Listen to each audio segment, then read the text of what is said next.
the matter of the State of South Carolina against Richard Alexander Murdaugh, 2022 GS 15-00592, 593, 594, and 595.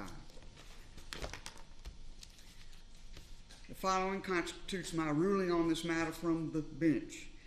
This order will be supplemented, as I will explain, after proposed formal orders are received from each side in this matter. This case is unique in my 20 years of experience as a lawyer and my 35 years of experience as an active justice of the Supreme Court and a senior active trial and appellate judge. Usually matters involving possible improper contact with or conduct of a juror arise during or shortly after the trial. The judge then puts the affected juror or jurors under oath, conducts an examination, and rules on the request for a new trial or a mistrial. In this case, I was appointed almost 9 months after the trial to replace the trial judge who was recused. It is now almost 10 months after the verdict was rendered and sentence imposed in this matter. It is now on appeal to the Court of Appeals.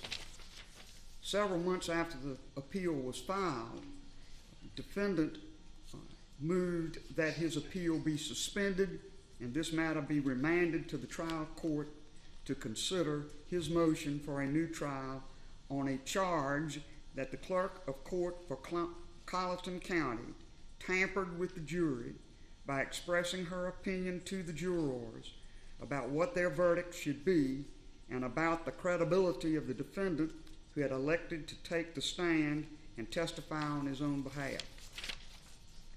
Since this matter has been remanded to me, I have set the matter for a pretrial and a final hearing, conducted a telephonic status conference with the attorneys for the parties on December the 21st, 2023.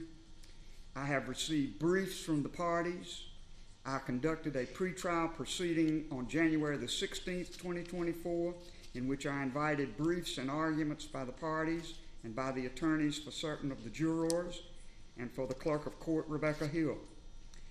On Friday, January the 26th, 2024, I conducted a hearing on this matter in which I took testimony from one of the jurors.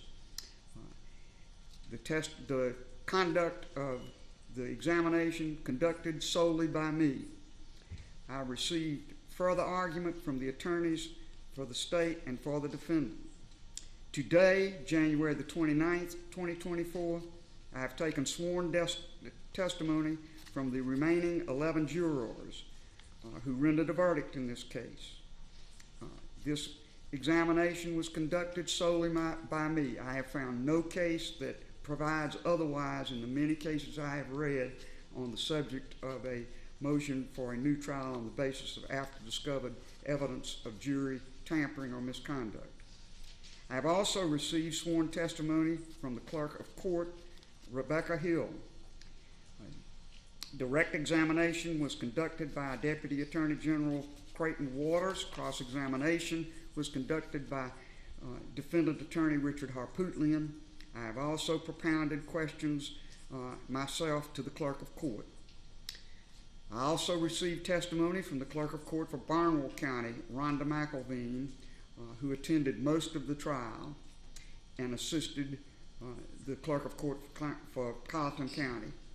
I've also received testimony from the remaining alternate juror who was, when the matter was deliberated, dismissed from further service. The following is my ruling on the defendant's motion. The standard of proof. The state contends that in order to prevail, the defendant must show, 1, that the clerk of court made an improper comment or propounded an improper question to the member of the jury, to a member of the jury who rendered the verdict. 2, defendant must further show that Ms. Hill's improper comment or question actually influenced the juror's verdict.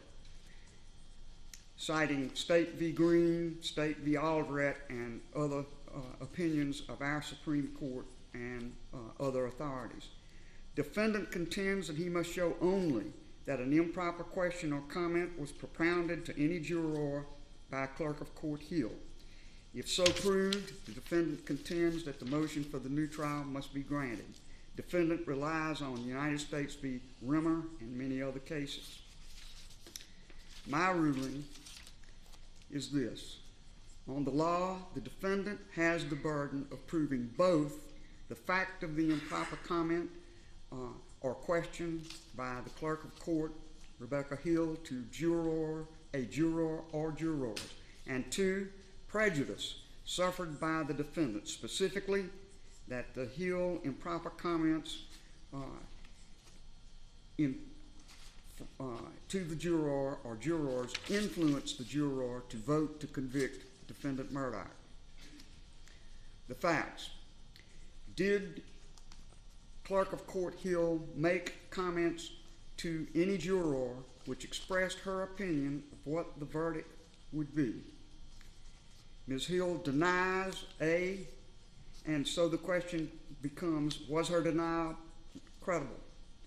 I find that the clerk of court is not completely credible as a witness. Ms. Hill was attracted by the siren call of celebrity. She wanted to write a book about the trial and expressed that as early as November 2022, long before the trial began. She denies that this is so, but I find that she stated to the clerk of court, Rhonda McElveen, and others, her desire for a guilty verdict because it would sell books.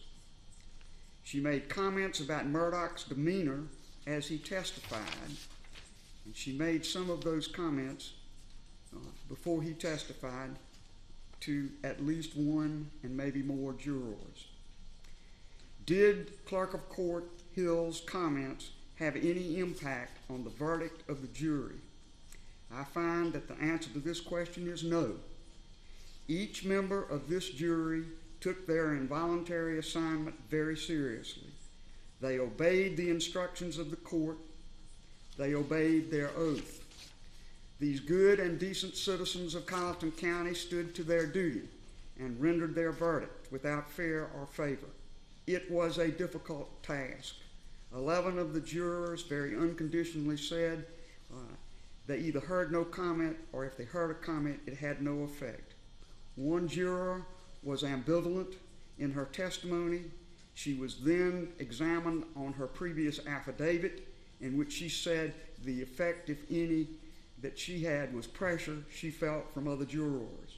The cases are myriad that pressure from fellow jurors is a part of the normal give and take of jury deliberations. The court is not to inquire in any way about what is said in those deliberations.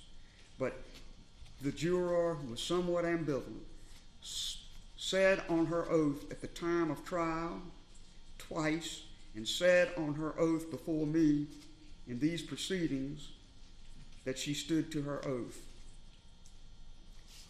The clerk of court allowed public attention of the moment to overcome her duty. I have read the entire transcript of this lengthy trial, not an easy task. I have studied in detail all of the authorities cited. I have independently researched the case law, learned treatises, and scholarly articles on the subject.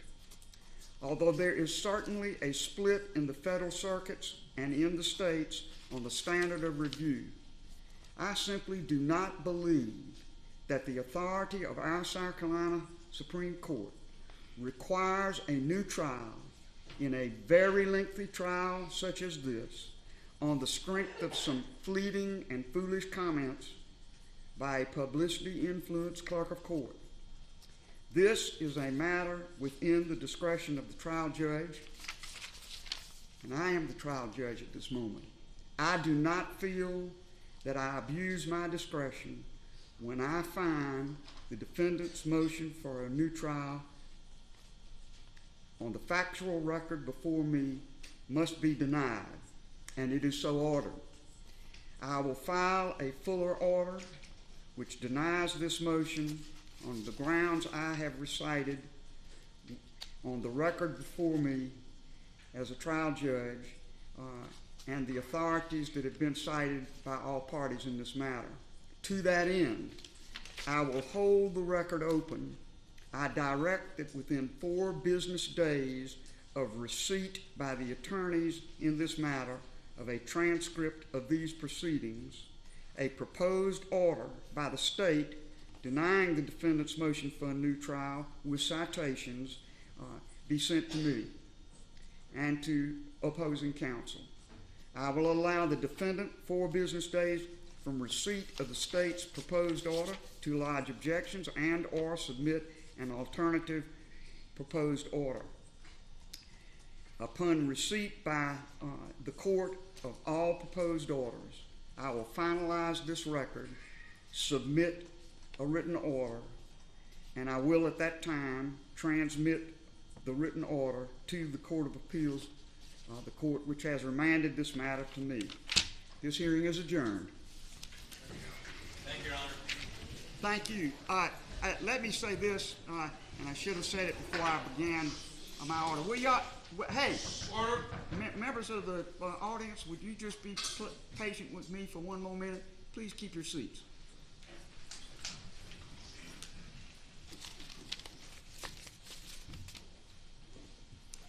I have probably had more experience with trial and appellate work than anyone else in this room for many years, and it has been an absolute pleasure to receive from these learned lawyers some of the best briefs I've ever received.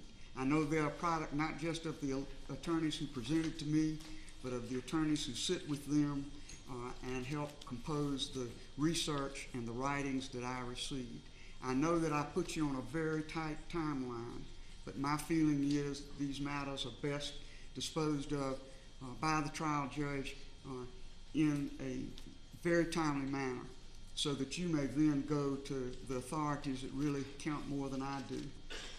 That is, the appellate authorities who will decide what the standard in this particular matter is. I've not seen a case such as this before. I doubt whether our appellate judges have seen a case such as this before. And they will take a lengthy time to study the record in this matter, the record in the part remanded to me. There are many issues in this case, issues over which I have absolutely no authority whatsoever. But I will say this about the record now that I have read it. And I will say this about the testimony that I heard Friday and today. Judge Newman said it best in his sentencing when he discussed the weight and the measure of the case presented and testimony and evidence submitted in this case when it was tried. It is a very compelling case supporting the verdict that the jurors reached. He said it with a lot more detail than I do, but now that I've read the record, I say as the successor trial judge, I agree that the evidence was overwhelming and the jury verdict not surprising. This matter is now adjourned.